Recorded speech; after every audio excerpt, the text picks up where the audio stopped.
जय हिंद दोस्तों, आप सभी का स्वागत है एक बार फिर से अपने यूट्यूब चैनल जीएसआर क्लास में। दोस्तों आज हम मॉडर्न हिस्ट्री का बहुत इंपॉर्टेंट टॉपिक जो कि बंगाल विभाजन और स्वदेशी आंदोलन पर डिस्कस करेंगे। ये संपूर्ण एनसीईआरटी संग्रह है जो कि आपके बीपीएससी टीचर एग्जाम के लिए बहुत इंपॉर्टेंट है। चलिए शुरू करते हैं पॉइंट बाय पॉइंट।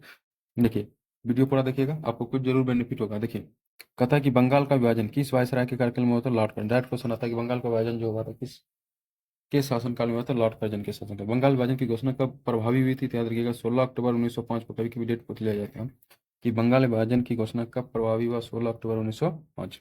आगे कहता है 20 जुलाई 1905 को बंगाल विभाजन के निर्णय की घोषणा हुई थी। 20 जुलाई को घोषणा हुआ, जिसके विरोध में 7 अगस्त 1905 को कलकत्ता के टाउन हॉल से स्वदेशी आंदोलन का आरंभ हुआ। पूछा भी जाता है कि स्वदेशी आंदोलन की शुरुआत किसकी वजह से हुई थी? तो बंगाल विभाजन की वजह से हुई थी, 7 अगस्त 1905 को। बैठक में ऐतिहासिक बहिष्कार प्रस्ताव पारित किया गया। तो ये 2 पॉइंट याद रखना है कि आपका निर्णय की घोषणा 20 जुलाई और उसी के चलते 7 अगस्त 1905 को क्या निकला? कलकत्ता से स्वदेशी आंदोलन की शुरुआत हुई। बंगाल का विभाजन का मुख्य उद्देश्य क्या था? याद रखिएगा, बंगाल की राष्ट्र भावना को दुर्बल करने के लिए। किसका?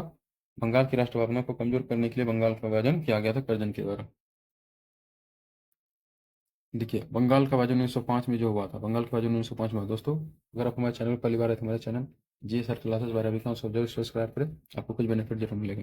देखिए, बंगाल विभाजन 1905। तो बंगाल विभाजन में देखिए, बंगाल को जब विभाजन किया गया तो एक पश्चिम बंगाल बनाया गया, पश्चिम बंगाल, और एक पूर्वी बंगाल, दो बंगाल बनाए गए तोड़ के। तो देखिए, पश्चिम बंगाल जो बना तो उसमें बिहार, बंगाल और उड़ीसा, तीन क्षेत्र जो बहुत हिंदू बहुसंख्यक, उनको शामिल किया गया। और पूर्वी बंगाल जो वर्तमान में अभी बांग्लादेश है, उसके बाद असम, सब जिलों की मुस्लिम जनसंख्या बहुल देश को क्या बना दिया गया? पूर्वी बंगाल। अब देखिए, वंदे भारत किस आंदोलन के दौरान भारतीय राष्ट्रीय आंदोलन का प्रेरक गीत बना? तो याद रखिए, स्वदेशी आंदोलन के दौरान ही वंदे मातरम गाया गया था, प्रेरक गीत बन गया। बंगाल विभाजन 1905 के विरोध में आंदोलन का नेतृत्व किसने किया था? सुरेंद्रनाथ बनर्जी। किनके द्वारा किया गया था? सुरेंद्रनाथ बनर्जी के द्वारा बंगाल के विभाजन 1905 के विरोध हुए आंदोलन का नेतृत्व किया था। दिल्ली में स्वदेशी आंदोलन का नेतृत्व यहाँ पे किसने किया था? दिल्ली में स्वदेशी आंदोलन का जो नेतृत्व किया था, सैयद हैदर राजा ने। किसने किया था? सैयद हैदर राजा के द्वारा दिल्ली में स्वदेशी आंदोलन का नेतृत्व किया गया था। तो देखिए, अगला अगला पॉइंट है, कहता है मद्रास में स्वदेशी आंदोलन का नेतृत्व किसने किया था? मद्रास में चिदम्बरम पिल्ले। किसके द्वारा की गई थी? चिदम्बरम पिल्ले के द्वारा की गई थी मद्रास में स्वदेशी आंदोलन का नेतृत्व। बस ब्रिटिश वस्तुओं के बहिष्कार को राष्ट्रीय नीति के रूप में किस वर्ष स्वीकृत किया गया था? वर्ष 1905 में। कब किया गया? 1905 में। ब्रिटिश वस्तुओं के बहिष्कार को राष्ट्रीय नीति के रूप में स्वीकृत किया गया 1905 में। ब्रिटिश पत्रकार H.W. नेविंसन किस आंदोलन से जुड़े थे? याद रखिए, स्वदेशी आंदोलन से जुड़े थे ब्रिटिश पत्रकार H.W. नेविंसन। 16 अक्टूबर 1905 को बंगाल में शोक दिवस मनाया गया। रविन्द्रनाथ टैगोर के सुझाव पर संपूर्ण बंगाल में इस दिन को राखी दिवस के रूप में मनाया गया। किसके सुझाव पर? तो रविन्द्रनाथ टैगोर के सुझाव पर मनाया गया था। देखिए, अब अगला टॉपिक है, अगला पॉइंट अगला पॉइंट है हमारा कि वर्ष 1905 में स्वदेशी आंदोलन को कृषक तथा मुसलमान वर्ग का विरोध विशेष समर्थन प्राप्त नहीं हुआ। 1905 के स्वदेशी आंदोलन को कृषक तथा मुस्लिम वर्ग का विशेष समर्थन प्राप्त नहीं हुआ। प्राचीन भारत की प्राचीन कला परंपराओं को पुनर्जीवित करने के लिए Indian society of oriental art की स्थापना किसके द्वारा की गई थी?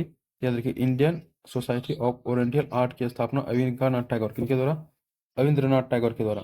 स्वदेशी आंदोलन के प्रारंभ का तत्कालीन कारण क्या था? याद रखिए, स्वदेशी आंदोलन के प्रारंभ का तत्कालीन कारण था लॉर्ड कर्जन द्वारा बंगाल विभाजन करना। लॉर्ड कर्जन द्वारा बंगाल विभाजन करना। बंगाल में ब्रिटेन की वस्तुओं को बहिष्कार का सुझाव सर्वप्रथम कृष्ण कुमार मित्र के द्वारा गया। किसके द्वारा दिया गया? कृष्ण कुमार मित्र के द्वारा बंगाल के ब्रिटिश की वस्तुओं का बहिष्कार करने का सुझाव सर्वप्रथम कृष्ण कुमार मित्र ने दिया। वर्ष 1905 में बंगाल पत्रिका संजीवनी के संपादक कौन थे? कृष्ण कुमार मित्र थे। कौन थे? कृष्ण कुमार मित्र। वर्ष 1905 में बंगाल पत्रिका संजीवनी के संपादक थे कृष्ण कुमार मित्र। स्वदेशी बांधव समिति की स्थापना अश्विनी कुमार दत्त ने किसके द्वारा की गई? स्वदेशी बांधव समिति की स्थापना अश्विनी कुमार दत्त के द्वारा की गई। स्वदेशी बांधव समिति की स्थापना अश्विनी कुमार दत्त ने की थी। अगला पॉइंट है कि स्वदेशी आंदोलन के दौरान रविन्द्रनाथ टैगोर ने अमार सोनार बांग्ला नामक एक गीत की रचना की, जो आगे चलकर 1971 में बांग्लादेश का राष्ट्रीय गान बना। कहाँ का राष्ट्रीय गान बना था? बांग्लादेश का। 1905 में कांग्रेस ने बनारस अधिवेशन में स्वदेशी आंदोलन के समर्थन प्राप्त किया। इस अधिवेशन की अध्यक्षता किसने की थी 1905 में? तो गोपाल कृष्ण गोखले। किसने किया था? गोपाल कृष्ण गोखले के द्वारा किया गया। स्वदेशी आंदोलन के दौरान बंगाल केमिकल स्वदेशी स्टोर्स की स्थापना किसके द्वारा की गई थी? प्रफुल्ल चंद्र राय द्वारा। किसके द्वारा? प्रफुल्ल चंद्र राय द्वारा। अगला पॉइंट है, लॉर्ड कर्जन द्वारा वर्ष 1905 में किया गया बंगाल विभाजन वर्ष 1911 में लॉर्ड ऑर्डन के कार्यकाल में रद्द कर दिया गया। तो बंगाल विभाजन रद्द कब? 1911 में। अगला पॉइंट है अगला पॉइंट है कहता है कि स्वदेशी आंदोलन के आलोचक तथा पूर्व व पश्चात के मध्य एक बेहतर संबंध समर्थक कौन थे? रविन्द्रनाथ टैगोर। कौन थे? रविन्द्रनाथ टैगोर। तथा बंगाल में विभाजन केस में बंगाल का लेफ्टिनेंट गवर्नर कौन था? तो सर एंड्रूज फ्रेजर था। कौन थे? Sir Andrews Fraser. बंगाल विभाजन केस में बंगाल का लेफ्टिनेंट गवर्नर थे सर एंड्रूज फ्रेजर। स्वदेशी आंदोलन के प्रचार के लिए प्रयोग की गई द बंगाली पत्रिका के संपादक सुरेंद्रनाथ बनर्जी बने। कौन बने? स्वदेशी आंदोलन के प्रचार प्रसार के लिए प्रयोग की गई द बंगाल पत्रिका के संपादक सुरेंद्रनाथ बनर्जी बने। अरुणडले समिति के सुझाव पर वर्ष 1911 में बंगाल का पुनः एकीकरण कर दिया गया। दिल्ली भारत की राजधानी बन गई। दिल्ली भारत की राजधानी बन गई। देखिए, अरुणडेला समिति के सुझाव पर 1911 में बंगाल का पुनः एकीकरण कर दिया तथा दिल्ली भारत की राजधानी बनी। दिल्ली भारत की राजधानी बनी। तो दोस्तों, ये था हमारा एक टॉपिक जो कि था बंगाल विभाजन से संबंधित था, बंगाल विभाजन एवं स्वदेशी आंदोलन से संबंधित था, जो कि आपके एग्जाम की दृष्टि से बहुत ही इंपॉर्टेंट है। ठीक, तो आप पहली बार आए थे हमारे चैनल पर, तो हमारे चैनल जैसे क्लास मिलते हैं अगले वीडियो में। थैंक यू, धन्यवाद।